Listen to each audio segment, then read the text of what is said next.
Hi ಎಲ್ಲರಿಗೂ ನಮಸ್ಕಾರ. So ಒಂದು ದುಃಖಕರವಾದ ವಿಷಯ ಏನಂದರೆ ಹರ್ಷವರ್ಧನ್ ಅನ್ನುವವರು 26 ವಯಸ್ಸಿನ ಒಬ್ಬ IPS ಆಫೀಸರ್. ಇವರು ರೀಸೆಂಟಾಗಿ ಕಾರ್ ಆಕ್ಸಿಡೆಂಟಲ್ಲಿ ಮೃತಪಟ್ಟಿದ್ದಾರೆ. ಇವರು ನಮ್ಮ ಹಾಸನ ಡಿಸ್ಟ್ರಿಕ್ಟ್ ಹೊಳೆನರಸೀಪುರಗೆ ಪೋಸ್ಟಿಂಗ್ ಆಗಿರುತ್ತೆ. ಅಸಿಸ್ಟೆಂಟ್ ಸೂಪರಿಂಟೆಂಡೆಂಟ್ ಆಫ್ ಪೊಲೀಸ್ ಆಗಿ ಇಲ್ಲಿ ಕಾರ್ಯವನ್ನು ನಿರ್ವಹಿಸಬೇಕಾಗಿರುತ್ತದೆ.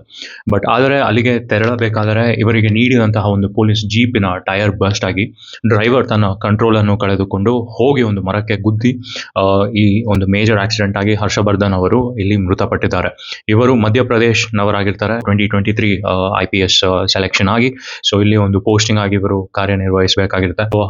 4 ವಾರ ಹಿಂದೆ 2 ವಾರ ಹಿಂದೆ ಇವರು ಮೈಸೂರಿನ ಕರ್ನಾಟಕ ಪೊಲೀಸ್ ಅಕಾಡೆಮಿಯಲ್ಲಿ 4 ವಾರದ ಒಂದು ಟ್ರೈನಿಂಗ್ ಕೂಡ ಮುಗಿಸಿ ಅಸಿಸ್ಟೆಂಟ್ ಸೂಪರಿಂಟೆಂಡೆಂಟ್ ಆಫ್ ಪೊಲೀಸ್ ಆಗಿ ಹೊಳೆನರಸೀಪುರಗೆ ಪೋಸ್ಟಿಂಗ್ ಆಗಿರುತ್ತೆ. ಬಟ್ ಡೆಸ್ಟಿನಿ ಅಂದರೆ ಹೇಗೆ ನೋಡಿ, ಅವರು ಅಲ್ಲಿ ಹೋಗಿ ಅವರ ಒಂದು ಜೀವನ ಕಟ್ಕೋಬೇಕಾಗಿತ್ತು. ಬಟ್ ಆ ಪೋಸ್ಟಿಂಗ್ ಅವರ ಜೀವನವನ್ನೇ ಮುಗಿಸಿದೆ. ಸೊ ಲೈಫಲ್ಲಿ ನೀವು ಒಂದು ಕಲಿಬೇಕಾಗಿರೋ ಪಾಠ ಅಂದರೆ ಲೈಫ್ ನೀವು ಅನ್ಕೊಂಡಂಗೆ ಇರಲ್ಲ.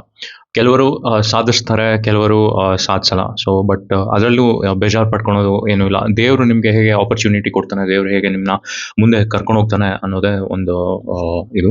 ಆ ದೇವರಲ್ಲಿ ನಂಬಿಕೆ ಇಡಿ.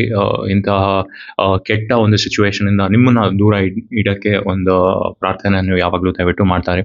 ಹರ್ಷವರ್ಧನ್ ಅವರು ಅನ್ಲಕ್ಕಿ ಅಂತಾನೆ ಹೇಳ್ಬೋದಾಗಿತ್ತು. ಇವರ ಸರ್ವಿಸ್ ನಮ್ಮ ದೇಶಕ್ಕೆ ಬೇಕಾಗಿತ್ತು. ಬಟ್ ಆ ಪೋಸ್ಟಿಂಗ್ ದಿನಾನೇ ಇವರು ಮೃತಪಟ್ಟಿರೋದು ಒಂದು ಟ್ರಾಜಿಡಿನೇ.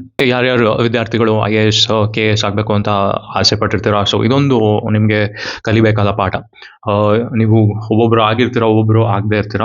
ಸೊ ಜೀವನದಲ್ಲಿ ನೀವು IAS ಆಗೇ ನಾನು ಏನಾದರೂ ಮಾಡ್ತೀನಿ ಅನ್ನೋದು ಸುಳ್ಳು. ಸೊ ದೇವರು ಇವ್ರನ್ನ IPS ಆಗಿ ಮಾಡಿ ಕೂಡ ಅವ್ರಿಗೆ ಒಂದು ಆ ಸರ್ವಿಸ್ ನೀಡುವಂತಹ ಒಂದು ಚಾನ್ಸ್ನ ಕೊಟ್ಟಿಲ್ಲ. ನಿಮಗೂ ಎಲ್ಲೋ ಬೇರೆ ಫೀಲ್ಡಲ್ಲಿ ಒಂದು ಚಾನ್ಸ್ ಇರ್ಬೋದು, ಆ ಆಪರ್ಚುನಿಟಿ ಹಿಂದೆ ಹೋಗಿ ಅಂತ ಈ ವಿಡಿಯೋನ ಇಲ್ಲೇ ಮುಗಿಸ್ತಾ ಇದ್ದೀನಿ.